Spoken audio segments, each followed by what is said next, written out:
ನಮಸ್ಕಾರ. C9 ಕನ್ನಡ ಸುದ್ದಿವಾಹಿನಿಗೆ ಸ್ವಾಗತ. ನಾನು ನಿಮ್ಮ ಯಶೋಧ. ಸಚಿವ ದರ್ಶನಾಪುರ ಸ್ವಕ್ಷೇತ್ರದ ವಸತಿ ನಿಲಯದಲ್ಲಿಯೇ ಪದೇ ಪದೇ ಕಳಪೆ ಮಟ್ಟದ ಆಹಾರ ಪೂರೈಕೆ ಪ್ರತಿಭಟನೆ ಮೂಲಕ ಎಚ್ಚರಿಕೆ ನೀಡಿದ ವೆಂಕಟೇಶ್ ಆಲ್ದಾಳ್. ಯಾದಗಿರಿ ಜಿಲ್ಲೆಯ ಜಿಲ್ಲಾ ಉಸ್ತುವಾರಿ ಸಚಿವರು ಹಾಗೂ ಶಹಾಪುರ ವಿಧಾನಸಭಾ ಕ್ಷೇತ್ರದ ಶಾಸಕ ಶರಣಬಸಪ್ಪ ಗೌಡ ದರ್ಶನಾಪುರ ಅವರ ತವರು ಶಹಾಪುರ ನಗರದ ಅಲ್ಪಸಂಖ್ಯಾತ ಬಾಲಕರ ವಸತಿ ನಿಲಯದಲ್ಲಿ ಪದೇ ಪದೇ ಕಳಪೆ ಮಟ್ಟದ ಆಹಾರ ಪೂರೈಕೆ ಮಾಡ್ತಾ ಇರೋದನ್ನ ನೋಡ್ತಾ ಇದ್ದೇವೆ.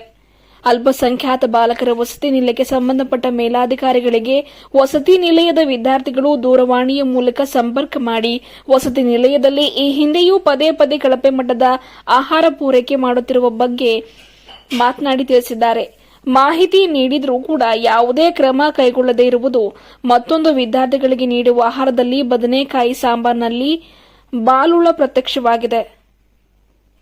ವಸತಿ ನಿಲಯಗಳಲ್ಲಿ ಪದೇ ಪದೇ ಕಳಪೆ ಮಟ್ಟದ ಆಹಾರ ಪೂರೈಕೆ ಮಾಡ್ತಾ ಇರುವುದರ ಬಗ್ಗೆ ದೃಶ್ಯ ಮಾಧ್ಯಮ ಹಾಗೂ ಕನ್ನಡ ದಿನಪತ್ರಿಕೆಗಳಲ್ಲಿ ಸುದ್ದಿ ವಿಸ್ತಾರವಾಗ್ತಾ ಇದ್ರೂ ಕೂಡ ಎಚ್ಚೆತ್ತುಕೊಳ್ಳದ ಅಧಿಕಾರಿಗಳ ನಡೆಗೆ ಪಾಲಕರು ಹಾಗೂ ಜೈ ಕರ್ನಾಟಕ ಸಂಘಟನೆ ತಾಲೂಕು ಕಾರ್ಯಾಧ್ಯಕ್ಷ ವೆಂಕಟೇಶ್ ನಾಯಕ್ ಆಲ್ದಾಳ್ ಅವರು ಬೇಸರ ವ್ಯಕ್ತಪಡಿಸಿದ್ದಾರೆ.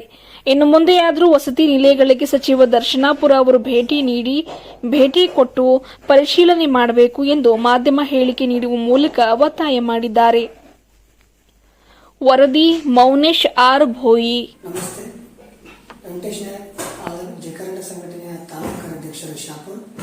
ಯಾದಗಿರಿ ಜಿಲ್ಲೆಯ ಶಹಾಪುರ ತಾಲೂಕಿನ ಅಲ್ಪಸಂಖ್ಯಾತರ ಇಲಾಖೆ ಬಾಲಕರ ಮೆಟ್ರಿಕ್ ನಂತರದ ಬಾಲಕರ ವಸತಿ ನಿಲಯದಲ್ಲಿ ನಿನ್ನೆ ಆಹಾರದಲ್ಲಿ ಊಟ ಮಾಡುವ ವಸತಿ ನಿಲಯದಲ್ಲಿ ಬಾಲುಳಗಳು ಪತ್ತೆಯಾಗಿದ್ದು, ವಿದ್ಯಾರ್ಥಿಗಳು ಮೇಲಧಿಕಾರಿಗಳ ಗಮನಕ್ಕೆ ತಂದರೂ ಕೂಡ ಯಾವುದೇ ಕ್ರಮ ಕೈಗೊಳ್ಳದೆ ವಸತಿ ನಿಲಯದ ಮೇಲ್ವಿಚಾರಕರ ಬೆನ್ನಿಗೆ ನಿಲ್ಲತಕ್ಕಂಥ ಕೆಲಸ ಮೇಲಧಿಕಾರಿಗಳು ಮಾಡ್ತಾ ಇದ್ದಾರೆ.